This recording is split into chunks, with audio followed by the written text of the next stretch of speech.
So late one night, I was sitting in my bedroom watching YouTube when I noticed something. I haven't posted on my YouTube channel in a while, and I found I needed to make something important. I couldn't let my one consecutive viewer be bored watching streams the entire time, so I was pondering. Then I saw it. The video, the one that gave me the big inspiration I needed. It was titled, Can I Beat Five Nights at Freddy's 3 Without Using Maintenance? And I thought, wait, I could do something like that. Well, I mean, it can't be something simple like that. I had to do something hard, like not using cameras. But every game has a video on that already. When I saw it, Five Nights at Freddy's 4 didn't have one where someone wasn't using the cameras, and I thought, I could do that one! So, as I booted up the game, I heard really creepy noises, and I was like, okay, this is creepy. I don't want to do this anymore. But I knew I had to get this video done, or else I'm not going to actually have a YouTube video. And then I saw him. Golden Freddy. But then he started saying how, like, apparently I destroyed someone, or, like, I broke something. I don't know, I wasn't listening. I decided to hit the jiggy because I decided that was my best course of options. And then I started walking around just kind of trying to figure out my layout here. Trying to figure out where the heck the camera system is. Couldn't really figure out where it was, but I knocked on the door, ran around, and he just kind of stared at me the whole time, creeped me out a bit. I was just kind of hitting more jiggies, couldn't really figure out what to do all too much. I just kind of sat down and cried. So as I continued sitting there, I heard him say tomorrow was another day, and I was like, okay, that's a weird thing to say. Whatever, I'm gonna continue the night. So, night one. Honestly, not that bad. I was kind of running around a bit. I was kind of like trying to get the layout here. I was like running around, checking out the bed. I was like, oh, is there something there? And I saw him, and it was just a plushie. He stared at me weirdly, and I looked away because he was creeping me out. So I just continued looking around. I was looking around for the camera system. I just couldn't find it. It's like the game knew what I was trying to do and was telling me to avoid it. It was really cool of the game to do that for me. I really appreciate Scott Cawthon for adding that feature into the game, specifically for me. It really helped me out in my whole goal here of surviving this night. Although, not much really happened this night. I did check the closet to see if there was any gay people, though. So, it was around 3 a.m. during the night that some creepy stuff started to happen.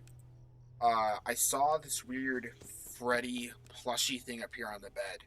He was really creepy looking, and it startled me out a lot. Like, just listening to me, I was terrified. That was creepy.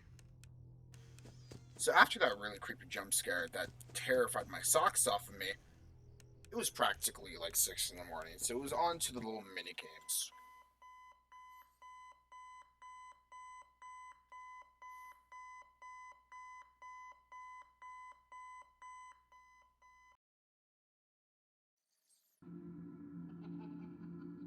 Now, I'm not entirely sure what 4 days into the party exactly means. I'm not going to care on it because I'm just here for the challenge. So I woke back up in the room, started to hit another jiggy. He said someone's hiding. I don't know what the heck he's talking about. I just started running around. Hit more jiggies, continue running around. He won't stop until you find him. So I'm like, okay, I give up. I don't know what I'm looking for. I start looking under the bed. I don't see anything. I run over to the plushies. I don't see anything. Apparently they're my best friends because I'm a lonely little child. And then I run up here and it says over there, and I'm like, huh? And then I just, you see, he's up there, and dang, it's like, what? And then there's Mangle, I guess, but I don't know. It was really weird. I don't know what I was doing. So I went back in here. I was looking under the bed again. Maybe I missed something. I walked into the other room, just kind of did my own business, sitting on the sofa like a Chad, and then he jumped down and scared me. So as I laid there and continued crying, Golden Freddy said tomorrow was another day, and I guess he just left me on the ground to cry like a little baby boy. Then I had to deal with this atrocity, fun with Plush Trap. No, it was not. It was not fun. I sat here in pure utter panic while I was watching this little creepy doll guy try to get closer to me. Like, nah, Satan, I'm not letting you get closer to me. Well, anyways, I managed to do it against all luck, so I guess yay for me, and it gets skipped like 2 hours. I don't know. So as night 2 started, I looked up on the top right and noticed that it says 2 a.m. and that Satan appealed his promise, apparently. Who knew? I played him like a fiddle. Anyways, so, luckily with those 2 hours off, this night should go by a lot quicker than the last night. I still need to worry about not being able to use my cameras, though, because, I can't see anything. So, I started running around and checking all the hallways and closets. But that's when it hit me. This is terrifying. Like, look at that guy down in the hallway. Like, what would you do if you saw that in real life? Like, it was starting to hit me. My hands were getting sweaty with all my mom's spaghetti, you know? I had to honk the horn for good luck. It's the only thing in this world that made me feel better. So I had to. But, like, I couldn't get that feeling out of my mind. But I knew optimism was the only way I was going to get through this night. So I had to stay optimistic no matter what. I had to see this in a positive light. There is no way I could lose this. I can't lose. I can't let YouTube down. I can't let my one consecutive viewer down. I had to beat this.